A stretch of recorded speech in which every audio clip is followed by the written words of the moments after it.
पुलू रे सलाम को जोहार नवा वीडियो रे सलाम को सगुन दाराम मिटे दुख खबर अगु कते सेटराकना दुख खबर दो नवा कना अब इंडिया रे meeting wing commander nyutum tay do nomna sel uni ha recently accident te goj aknai mane udan accident tege goj aknai Dubai रे एयर शो चालू लेना माने उड़न उड़न भीतर रे आको भीतर में दक्षता को प्रदर्शन उड़न उड़न मेन दो फाइटर जेट जहाँ अब बहुत चेतान ते भाई भाई चला कर हानते मिद धाव नाते मिद धाव ढा ढोम साड़े आपे आंजम बड़ा का गया माने हेलीकॉप्टर कमा ओना भट्टो भट्टो भट्टो भट्टो ओना माम नेल तियुग गया आरो जहाँ हड़ को लादे को एरोप्लेन ओना हम नेल तियुगा सोमारी चला नेल नामो गया मेनखान जो फाइटर जेटो का ओना दो बाम नेल तियुगा कोयो बड़ा तके बनु भाई मारी परम भौ मारी दाका जम कम दुड़ुब कम थर थरा बाका जहाँ करे जुदी चेत एम कमी टटका गेम बोतरा ओने ओना को दो फाइटर जेट को मेता कना तो ओने जो फाइटर जेट ओना ना एयर शो चालू ना दुबई रे तो इना ऑक्तो अब इंडिया ना मिटंग फाइटर जेट एक्सीडेंट ना चिकते एक्सीडेंट ना ओना दो तायम बिदल बाडाय मेनखान 21 तारीख ना घटना कना नोआ दो ओना दो चेत को प्रॉब्लम मेना ओना दो आको इन्वेस्टिगेशन कतन को लई दाड़िया उना कथा दो बाबन रपड़ा मेनखान उनी जो गoj एन दो उनी विंग कमांडर नमना सेल जहां लईआ उनकिन दो अड़ी एक्सपीरियंस पायलट कना किन विंग कमांडर कना किन मेन दो उनकिन दो नावा होड़ दो बांग कना किन माने चेतान रगे ओना उड़न किन अचूरा भाई भाई किन अचूरा आर हो किन सीधे रुड़ा लातार सेन किन आड़गोना आर हो किन रकामा नौका भाई भाई गोटा 30 माने 360 डिग्री तकिन एंगल तकिन अचूरा इना कैपेसिटी उनकिन ताहे कना आर उनकान को गे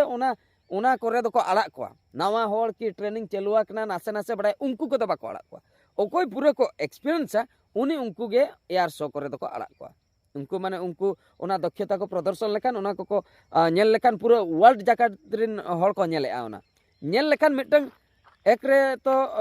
ᱧᱩᱛᱩᱢ ढेरोआ इंडिया ना ᱧᱩᱛᱩᱢ ढेरोआ दुई रे ओने जो जहां जिनिस को बेना कना तो ओना को सेलिंग तायम बिदल एटा दिसम रिन हड़ को इदिया बापा उन चोरक उड़न तो उन भागी जिनिस पे बनाव का तो आले होले किरिnya एटा दिसम रिन हड़ को किरिnya अडिगान नोआ ना बेनिफिट मेना का खाली ना ते दो मिटन दो बाय पार्टिसिपेट आय तो नो नोंका कथा तो ओंडे मिटन एक्सपीरियंस पायलट हुई कते एक्सपीरियंस विंग कमांडर हुई कते उनी ओंडे एक्सीडेंट रे शिकार कने माने सिद्धे ओना उड़न अचूर माय अचूर के बारपे दा अचूर कते सिद्धे नोंका जे चलायना ओत सेन माने धरती सेन आदो राकाम बाय दाड़िया पूरा कोटे एना ओंडे के ब्लास्ट उतरना दगाव मारी सेंगल जुलना ओना जदि यूट्यूब करे पे नेले गया हा नेशनल न्यूज करे ओना कोय देखाय गया और फेसबुक करे यूट्यूब करे गोटा भाइरल कना ओना को वीडियो आदो इना लई दो नोंडे उड़न चिकाते क्रैश कना चेत ओना को चेतान रे दो इन दो बइन रोपड़ लगे ओना टेक्निकल प्रॉब्लम को ताहे को इन दो आबोआ कथानी लई लगे आबोआ कथा दो नोआ गुजु रेना दो कोनो गारंटी बनु का सरी के बय हमस को गुजु रेना कोनो गारंटी बनु का आबो बन लईआ बाबा इन दो 50 बछर इन बांचा नोआ बाखरिन हांकाया मी ओळे ले इन दो 60 बछर इन बांचा मी ओळे ले इन दो 100 बछर इन बांचा ओकोया कथा हो बांग सरिया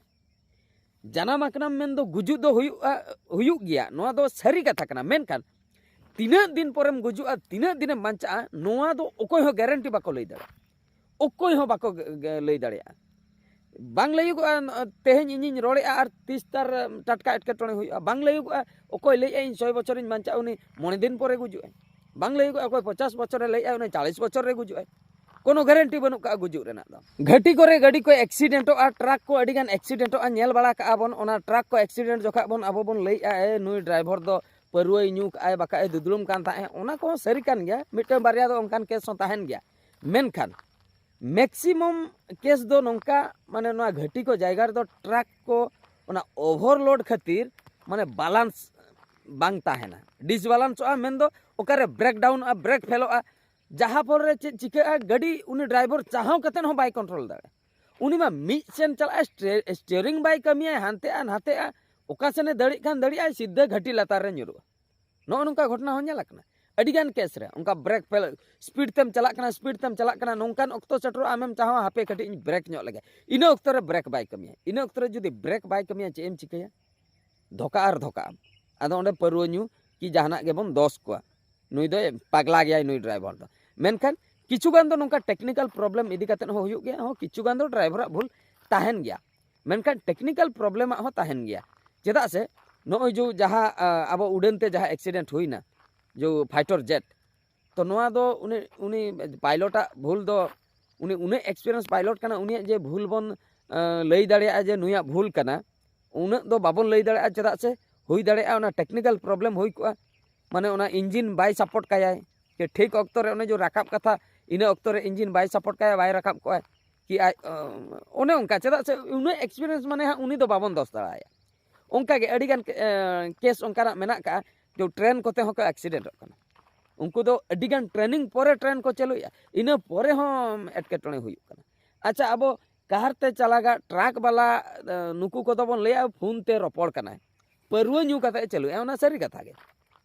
मेनखान उड़न ते जहां को चला कना उड़न जहां को चलुया उनको मा फोन ते मा बाको रपड़ कना सारा घड़ी के मांग सेट के को कोयक कना और उनको दो परवा न्यू कते हो बाको चलुया सारा चेदा से उना होड़ इदी कते शर्मा चेतान तेम सेनोक कना उना क्रासोक कना भाभी तबन पे उना चेतान रे ढौक कना चिकेक कना एक्सीडेंटोक कना चेतान रे हाड़ा से बांगा ता माने दो नोना मिसिन चेतान रे साला कोनो गारंटी बनु अब बन लैया नोआ मिसिन इने बांचाइnya कोनो गारंटी गाडीरम दुड़ुब एन मान दो आम दो भाभी मिन ओड़ा इन रुवाड़ा से बांगा गारंटी बनु नोआ मिसिन चेत चिका तीन रे चेत हो गारंटी बनु गाड़ी नेतार मा ओने जो ईवी वाला गाड़ी उडुकना इलेक्ट्रिक व्हीकल तो नोआ को मा नो दड़ तुलुई लो कना मी मिटन दड़ तुलुई लो कान खान चेम चिका दड़ा चेन हो बाम चिका दड़ा आम जुदी ठीकम ठीका नाम के लो कना तबे ओडोकेना बेस कथा और जुदी बाम ओडोक लेना तबे दम लो तरोज चाबा नोय पर मिसिन चेता रे गारंटी बनु का रेलगाड़ी धोका कना गाड़ी मोटर ताड़ाम तेम चला कना आमेम ले इन दो सेफ रे मिनया ताड़ाम तेम चला कना आराम से ताड़ाम ते पचिले कोय ओकोय जे तकी गोट कमम फंटिलो 5 किलोमीटर गान ओंडे गेम गज उतर माने कथा बुझो तबन पे माने आम चेतान रे भरोसा मेना मेनका एटा चेतान रे मा भरोसा गारंटी बाम लई दाड़ा एटा चेतान रे कोई गाड़ी हा चालू कते हजुक कना बैक साइड कोय पछले कोन उनी बुल अकनाय से चिका अकनाय से उनी बाय कंट्रोल दाड़े कना चालू का कना आम हो आम में धोका पचर इदी मिया तो नोय नोंका कोनो गारंटी बनु का नो मिसिन चेतान रे ओना खातिर गुजु रेना कोनो गारंटी बनु का माने मिसिन चेतान रे जहां लका गारंटी बाबन लई दाड़े कना गुजु रे हो ना गारंटी बाबन लई दाड़े मोबाइल अक्रीन जोखा को लैया नो दो मिद शर्मा चला मेनखान मिमिटा मोबाइल दो मिद शर्मा हो बांग चला कना मिद शर्मा मांग रेगे खराब कना चेन खातिर गारंटी को एम का मेनखान उनको चेर वारंटी को एमे रिपेयर कातन को एमा बाखा दो नवाना को रिप्लेस आमा चेदा आमेम लई कि अपरा मिद शर्मा भितिर बांग खराब चिकेते खराब ना एनते रहो खराब कना से बांग खराब कान गया ओना खातिर नो को मिसिन टिसिन चेता रे कोनो भरोसा बनु का